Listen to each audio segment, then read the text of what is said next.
السلام علیکم to everyone. I hope کہ آپ سب لوگ خیر خیریت سے ہیں، خوش ہیں، مطمئن ہیں، پازیٹیو ہیں. کیا آپ سب نے کبھی اپنے ساتھ خاموشی میں بیٹھنے کو ایکسپیرئنس کیا ہے؟ نہیں کیا تو ضرور کیجیے.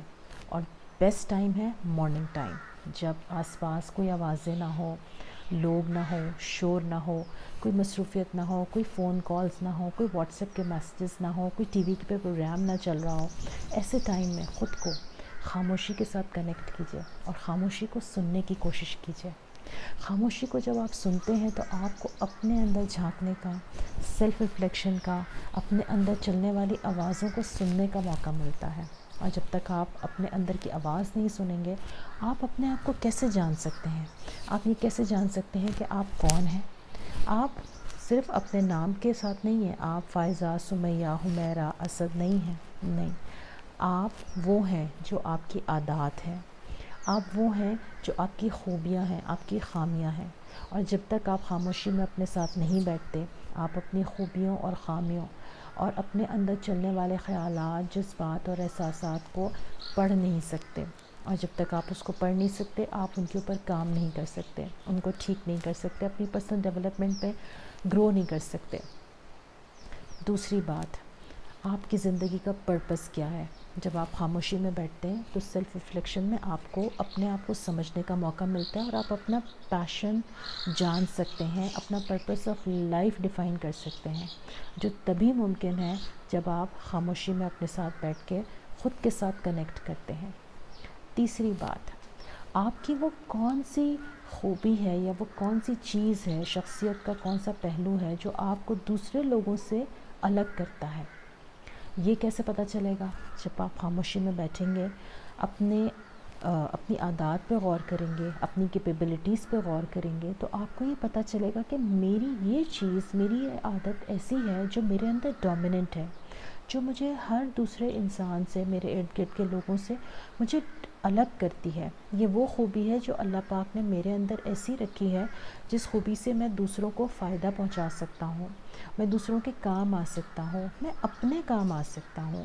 میں اپنی زندگی میں اپنی اس عادت سے یا اپنی اس خوبی سے، یا وہ چیز جو مجھے سب سے الگ اور ممتاز کرتی ہے، میں اس کو اپنے فائدے کے لیے استعمال کر سکتا ہوں. یہ کب ممکن ہوگا؟ یہ تبھی ممکن ہوگا جب آپ خاموشی میں بیٹھ کر اپنے اندر جھانکیں گے، ریفلیکٹ کریں گے، اپنے جذبات اور احساسات کو پڑھنے کی کوشش کریں گے. ہمارا مسئلہ یہ ہے کہ شہر کے اس نفسا نفسی کے دور میں ہمارے آس پاس ہر طرف شور ہے، ہنگامہ ہے. جلدی جلدی ہمیں سارے کام کمپلیٹ کرنے ہیں. صبح اٹھ کے جلدی سے آفس پہنچنا ہے، جلدی سے بچوں کو اسکول بھیجنا ہے، جلدی سے اپنی چیزوں کو کمپلیٹ کرنا ہے. اب اس ساری جلد بازی میں، اس ساری نفسا نفسی میں ہمیں خود کے ساتھ بیٹھنے کا، خود کے ساتھ باتیں کرنے کا، خود کے ساتھ انجوائے کرنے کا موقع نہیں ملتا. ہو سکتا ہے آپ میں سے کوئی سوچے، بھلا خود کے ساتھ بھی کوئی باتیں کرتا ہے، خود کے ساتھ بھی کوئی انجوائے کر سکتا ہے؟ ہمیں تو انجوائے کرنے کے لیے بہت سارے لوگوں کی ضرورت ہے. جناب، یہ بھی ایک ہمارا روحانی مسئلہ ہوتا ہے کہ ہمیں انجوائے کرنے کے لیے بہت سارے لوگوں کی ضرورت ہوتی ہے. ہم اپنے ساتھ بیٹھنے سے کتراتے ہیں، ہم اپنے ساتھ رہنے سے کتراتے ہیں. ایون اگر میں یہ کہوں کہ ہم خود کو فیس کرنے سے گھبراتے ہیں، جس کی وجہ سے ہمیں ہر وقت شور اور ہنگامہ چاہیے. اور جیسے ہی ہم تھوڑے سے الگ ہوتے ہیں نا، تنہائی میں ہوتے ہیں، ہم اپنے ساتھ بور ہونے لگتے ہیں. اور کتنی عجیب سی بات ہے کہ ہم اپنے ہی ساتھ بور ہو جاتے ہیں.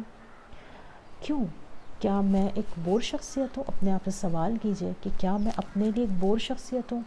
میں جا کے کسی ایک بور انسان کے ساتھ بیٹھنا تو پسند نہیں کرتا، تو کیا میں اپنے ساتھ بھی اسی لیے بیٹھنا پسند نہیں کرتا کہ میں خود کو بور سمجھتا ہوں، یا مجھے اپنے ساتھ بوریت ہونے لگتی ہے؟ تو میرے اس سوال پہ ضرور غور کیجئے، اور بلکہ آج کا سوال اپنے لیے لکھ لیجئے کہ کیا میں اپنے ساتھ بیٹھتے ہوئے بوریت فیل کرتا ہوں؟ اگر کرتا ہوں تو یہ میرے لیے بڑی پریشان کن بات ہے. کیوں اپنے ساتھ بیٹھنے کی عادت ڈالی ہے؟ کیونکہ انسان بے شک ایک ایسا انسان ہے جو اس کو سوشلی بیہیو کرنے کے لیے دوسروں کی کنیکشن بہت ضروری ہے، لیکن تنہائی میں بھی ضرور بیٹھیے. اللہ کے نبی صلی اللہ علیہ وسلم غار حرا میں جا کے بیٹھا کرتے تھے اور کچھ دیر تنہائی میں اللہ کی عبادت کیا کرتے تھے، غور و فکر کیا کرتے تھے، اللہ کے ساتھ کنیکٹ کرتے تھے۔ ہم بھول چکے ہیں، تو اس چیز کو ریویو کیجئے، ریوائیو کیجئے اور اپنے اندر ڈیولپ کیجئے اور اپنا بہت سارا خیال رکھیے۔ تھینک یو سو مچ۔ السلام علیکم۔